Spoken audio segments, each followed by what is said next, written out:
علماء نے لکھا ہے کہ گناہ کے 3 اثرات ہوتے ہیں، 3 نتائج نکلتے ہیں۔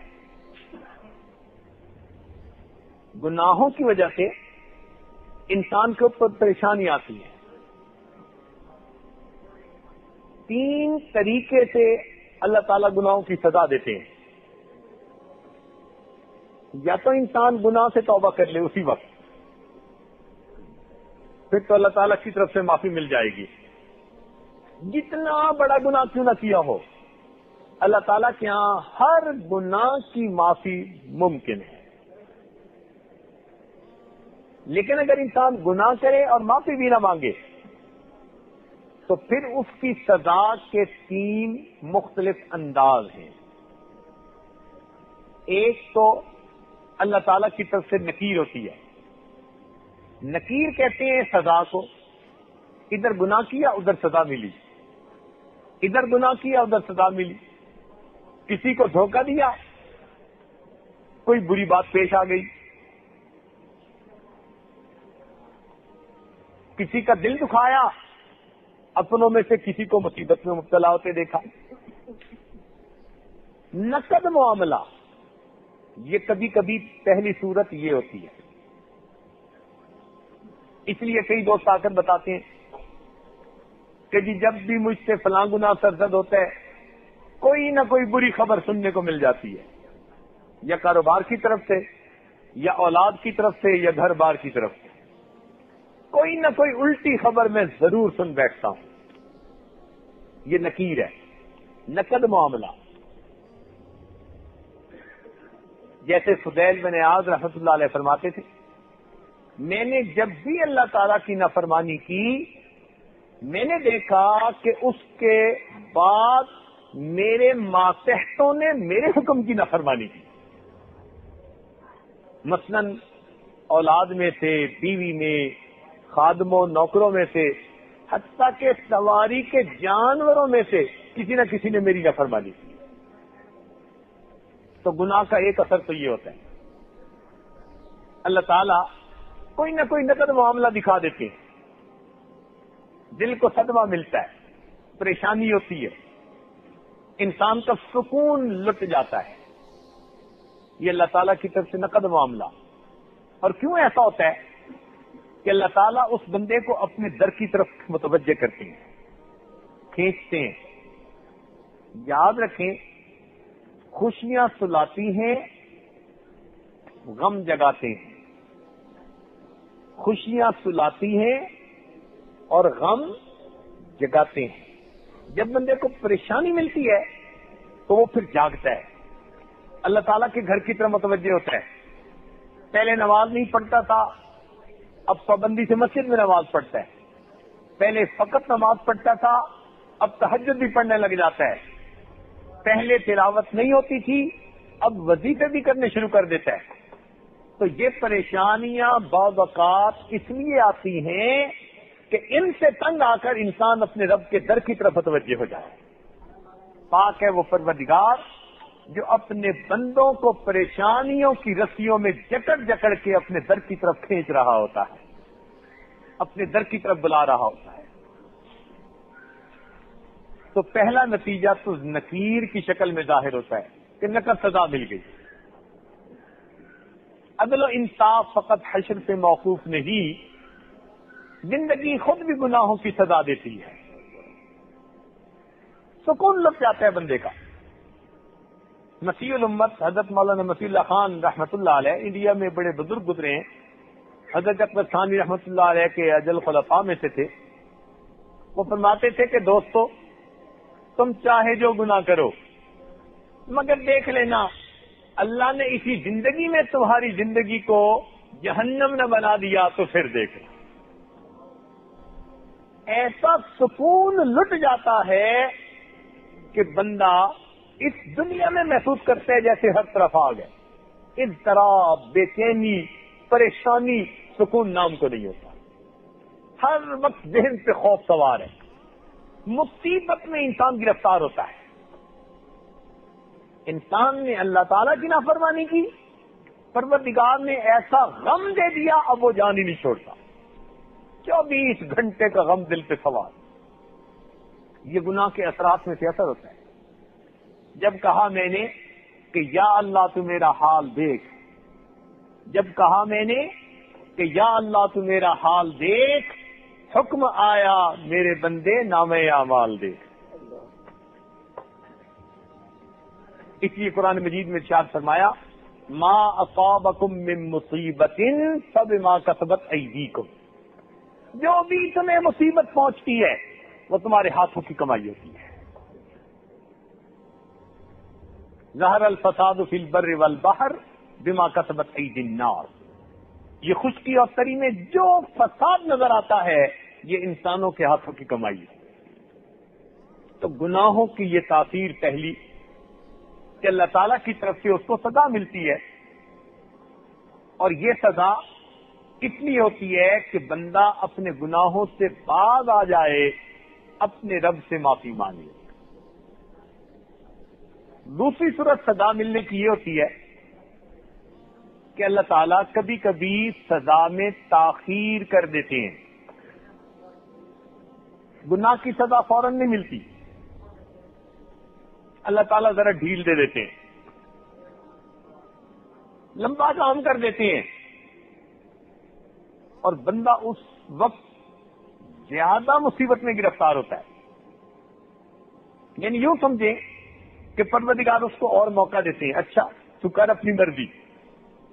جب وہ اچھی طرح غافل ہو جاتا ہے اب پروردگار عالم اس بندے کو اچانک پکڑتے ہیں، یعنی اس کو بڑی سزا کے لیے کوالیفائی کرنے کا موقع دیتے ہیں. کر جو مرضی کرتا ہے، ایک پہ گناہ دوسرا، دوسرے پہ تیسرا، ذرا کر کوالیفائی بڑی سزا بڑی پنشمنٹ کے لیے. چنانچہ ارشاد فرمایا قرآن عظیم الشان، توجہ سے سنیے. فلما نسوا ما ذکروا بہ، ایک قوم کے بارے میں کہ جب وہ بھول گئے جو ان کو نصیحت کی گئی، فتحنا علیہم ابواب کل شیء، ہم نے ان پر ہر چیز، ہر نعمت کے دروازوں کو کھول دیا. اب ظاہر میں بندہ گناہ کر رہا ہے اور اوپر سے اللہ تعالیٰ اس پر نعمتوں کے دروازے کھول دیتا ہے. اور جی جتنا نفع مجھے اس سال ہوا ہسٹری میں کبھی نہیں ہوا. جتنی پروڈکشن میرے پلانٹ نے اس دفعہ کی، ریکارڈ پروڈکشن کر دی. اسے اور زیادہ نعمتیں ملتی ہیں، اور زیادہ واہ واہ ہوتی ہے. یہ اس کے لیے ٹریپ ہوتا ہے. ایک طرف سے گناہ کر رہا ہے، دوسری طرف سے نعمتیں اور برس رہی ہیں. اللہ تعالیٰ دنیا کے کام سیدھے کر دیتے ہیں، یہ اس کے لیے ٹریپ. وہ سمجھتے ہیں کہ میں اب بالکل ٹھیک فیصلے کر رہا ہوں. نتیجہ کیا ہوتا ہے؟ وہ مست ہو جاتے ہیں اپنی اس کیفیت پر. سنیے قرآن، فلما نسوا ما ذکروا بہ، کہ جب وہ بھول گئے جو ان کو نصیحت کی گئی، فتحنا علیہم ابواب کل شیء، ہم نے ان پر ہر چیز کے دروازوں کو کھول دیا. حتی اذا فرحوا بما اوتوا، حتی کہ جب وہ خوش ہو گئے، جو سب مال و اسباب نعمتیں ان کو مل گئی، اخذناہم بغتۃ، ہم نے اچانک ان کو اپنی پکڑ میں لے لیا. یہ اللہ رب العزت کی طرف سے معاملہ ہوتا ہے. اللہ تعالیٰ تاخیر کر دیتے ہیں، ذرا موقع دیتے ہیں کھل کھیلنے کا. اچھا نافرمانی کرتے ہو، اچھا کر لو، دیکھو پھر ہم بھی تمہارے ساتھ کیا کرتے ہیں. یاد رکھیں، جب انسان اللہ تعالیٰ کی نافرمانی کر رہا ہو اور اللہ تعالیٰ کی نعمتوں کو اور زیادہ اپنے اوپر آتا ہوا دیکھے، یہ ڈرنے کا مقام ہوتا ہے کہ میرا مالک مجھے بڑی سزا کی طرف لے جا رہا ہے. ایسا تو نہیں میں اپنی عاقبت خراب کر رہا ہوں. یہ ڈرنے کی بات ہوتی ہے.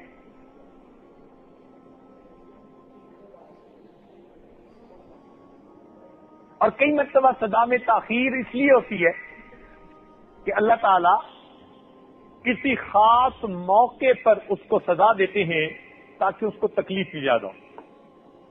مثال کے طور پر گناہ جوانی میں کیے، بڑھاپے میں اللہ نے بیوی کو مخالف بنا دیا. گناہ جوانی کے مگر توبہ نہ کی تو بڑھاپے نے بیوی کو خاوند کا مخالف کر دیا اور اولاد ماں کے ساتھ ہے. مصیبت میں پڑ گیا، سکون لٹ گیا، پریشانی بڑھ گئی، بڑھاپا خراب ہوا، انجام برا.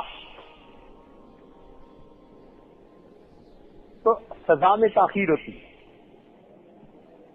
اس لیے کئی گناہوں کی سزا کئی کئی سال بعد جا کر ملتی ہے اگر اس نے اس سے توبہ نہ کی ہوئی ہو. چنانچہ ایک صاحب آئے، بیعت کے بعد ان کی زندگی بدل گئی تھی. کہنے لگے حضرت اپنی طرف سے کوئی گناہ نہیں کرتا، پتہ نہیں یہ پریشانی یہ پریشانی یہ پریشانی. تو بلا کر پوچھا کہ بھئی یہ بتاؤ کہ جتنے بھی گناہ زندگی میں کیے سب سے توبہ کر لی؟ کہنے لگے نہیں، بہت سارے گناہ ایسے ہیں ان سے توبہ نہیں کی. تو بھئی جن سے گناہوں سے توبہ نہیں کی وہ اکاؤنٹ میں تو لکھے ہوئے ہیں نا، اب ان کے تو اثرات ہونے ہیں. یہ کہاں لکھا ہوا ہے کہ 10 سال گناہوں کو گزر جائیں تو وہ آؤٹ آف ڈیٹ ہو جاتا ہے، اس کی سزا معاف ہو جاتی ہے؟ نہیں، گناہ تو لکھا ہے انعام اعمال میں، اس کی بے برکتی ہوگی، اس کی سزا ہوگی جب تک کہ انسان گناہ سے توبہ نہیں کر لیتا. چنانچہ حضرت جنید بغدادی رحمۃ اللہ علیہ کا ایک شاگرد تھا، اس نے کسی نامحرم کے چہرے کو دیکھا، ناجائز چہرے کو دیکھا اور کوئی بات کی تو حضرت نے فرمایا کہ لگتا ہے کہ تم نے بری خواہش سے اسے دیکھا تو توبہ کرو. اس نے اسے ہلکا سمجھا، کہنے لگا نہیں یہ تو کوئی ایسی بات نہیں، میں نے تو ویسے ہی دیکھا تھا. توبہ نہ کی. نتیجہ کیا نکلا کہ اس گناہ کا اثر یہ ہوا 20 سال کے بعد بالآخر قرآن پاک کا حفظ بھول گیا، قرآن پاک کی نعمت سے محروم 20 سال کے بعد. تو گناہ کی کبھی کبھی سزا ملنے میں تاخیر ہوتی ہے. اس لیے انسان پہلی صورت نقد سزا اور دوسری صورت سزا میں ذرا تاخیر کر دیتے ہیں، رسی دراز کر دیتے ہیں. اور کبھی کبھی گناہ کی تیسری صورت ہوتی ہے، اور تیسری صورت کیا؟ اس کو کہتے ہیں اللہ رب العزت کی خفیہ تدبیر. وہ کیا ہے بھائی اللہ تعالیٰ کی خفیہ تدبیر؟ وہ تدبیر یہ کہ اللہ تعالیٰ اس کو سزا دیتے ہیں، بندہ اس کو سزا سمجھتا ہی نہیں، احساس نہیں ہوتا کہ یہ کیا معاملہ میرے ساتھ ہو رہا ہے. یہ اللہ تعالیٰ کی طرف سے خفیہ تدبیر ہوتی ہے. مثال کے طور پر گناہ کیا، اللہ تعالیٰ نے تہجد سے محروم کر دیا، اب وہ اس کو سزا ہی نہیں سمجھ رہا. یہ اللہ تعالیٰ کی طرف سے خفیہ تدبیر ہے. بندہ سمجھتا ہے کہ میں تہجد نہیں پڑھ رہا. یہ سوچ کا ایک انداز ہے، اور یہ بھی تو سوچ کا ایک انداز ہے نا کہ تہجد کا وقت اللہ رب العزت کے مقبول بندوں کے جاگنے کا وقت ہے. اللہ رب العزت اس وقت میری شکل دیکھنا بھی پسند نہیں فرماتے. حدیث پاک میں آتا ہے کہ رات میں اللہ تعالیٰ بعض فرشتوں کو بلا کر ان کو کہتے ہیں جاؤ زمین پر، یہ وقت میرے مقبول بندوں کے جاگنے کا وقت ہے، اس وقت فلاں فلاں کے سر کھڑے ہو کر پہرا دو، ان کو تھپکی دے کے سلاؤ کہ یہ وہ اس وقت جاگ نہ سکے. میرے مقبول بندوں کے اٹھنے وقت میں ان کو اٹھتا دیکھنا ہی نہیں چاہتا، ان کو سویا رہنے دو. تو ہو سکتا ہے ہم سمجھتے ہیں جی ہم تہجد نہیں پڑھتے، کیا پتا کہ ادھر سے تھپکیاں دے کے سلا دیا جاتا ہو. سوئے رہو، مت سو، میں نہیں چاہتا تم مجھ سے مانگو، میں تمہاری شکل اس وقت نہیں دیکھنا چاہتا. تو یہ سوچ کا اپنا اپنا انداز ہے. تو کبھی کبھی انسان کو سزا تو ملتی ہے مگر خفیہ تدبیر، اس کو پتہ ہی نہیں چلتا کہ سزا ہے یا نہیں. چنانچہ کئی لوگ درود شریف پڑھنے سے محروم، عالم ہیں خود کہتے ہیں جی کہ 1 سال گزر گیا ہمیں یاد نہیں ہم نے پابندی سے 100 دفعہ درود شریف صبح و شام پڑھا. استغفار سے محروم، پابندی سے تلاوت قرآن سے محروم، تکبیر اولیٰ سے محروم. ان کو انسان سزا ہی نہیں سمجھتا، حالانکہ وہ کتنی بڑی نعمتوں سے محروم ہو رہا ہوتا ہے. چنانچہ بنی اسرائیل کا ایک عالم تھا، وہ کسی گناہ میں ملوث ہو گیا. اب پتہ تو اس کو تھا کہ گناہ کی بے برکتی ہوتی ہے، کرتا بھی تھا مگر دل ہی دل میں گھبراتا بھی تھا کہ کیا بنے. کافی عرصہ گزر گیا گناہ کرتے کرتے، اس نے اپنے ارد گرد نظر دوڑائی تو اس کو ساری نعمتیں ہو بہو ویسی نظر آئیں. واہ واہ بھی ہے، شہرت بھی ہے، مال و دولت کی بہتات بھی ہے، آسانیاں بھی ہیں، سہولتیں بھی ہیں، ہر نعمت میسر ہے. تو ایک دفعہ وہ دعا مانگنے لگا اور دعا مانگتے ہوئے کہنے لگا، اللہ تو کتنا کریم ہے کہ میں باوجود اس کے کہ گناہ کر رہا ہوں تو اپنی نعمتیں مجھ پر سلامت رکھے ہوئے. سید الخاطر میں ابن جوزی رحمۃ اللہ علیہ نے یہ واقعہ لکھا ہے. فرماتے ہیں کہ اس بندے نے یہ دعا کی کہ اللہ تو کتنا کریم ہے، میں گناہ کر رہا ہوں اور تو نے اپنی نعمتیں مجھ کو سلامت رکھی ہوئی ہے، نعمتیں ہی نہیں چھین رہا، نعمتیں واپس نہیں لے رہا، نعمتوں سے محروم ہی نہیں کر رہا. تو جب اس نے یہ دعا مانگی تو پروردگار نے اس کے دل میں بات ڈالی، میرے بندے تو نعمت سے محروم ہوا ہے مگر تجھے اس کا احساس نہیں ہے. تو نعمت سے محروم ہوا ہے گناہ کی وجہ سے مگر تجھے اس نعمت کا احساس نہیں. تو وہ حیران ہو کر کہنے لگا، اللہ کون سی نعمت ہے جس سے میں محروم ہوں؟ پروردگار نے فرمایا کہ جس دن سے تم نے گناہ کیا اس دن سے ہم نے تمہیں مناجات کی لذت سے محروم کر دیا. اب اس نے سوچا تو اسے احساس ہوا کہ واقعی جب سے اس نے گناہ کا ارتکاب شروع کیا تھا اس وقت سے دعاؤں میں رونا اللہ تعالیٰ نے اس سے چھین لیا. اب ہم اسے سزا ہی نہیں سمجھتے. تو بعض اوقات نکیر نقد اس کے اوپر سزا، پریشانی، مصیبت، اور بعض اوقات سزا میں تاخیر تاکہ اچھی طرح پکڑ سکیں اس کو. اور تیسری بات کہ کبھی کبھی اللہ تعالیٰ کی طرف سے خفیہ تدبیر ہوتی ہے. ان 3 صورتوں میں سے کسی نہ کسی صورت میں انسان کو گناہ کی سزا ضرور ملتی ہے.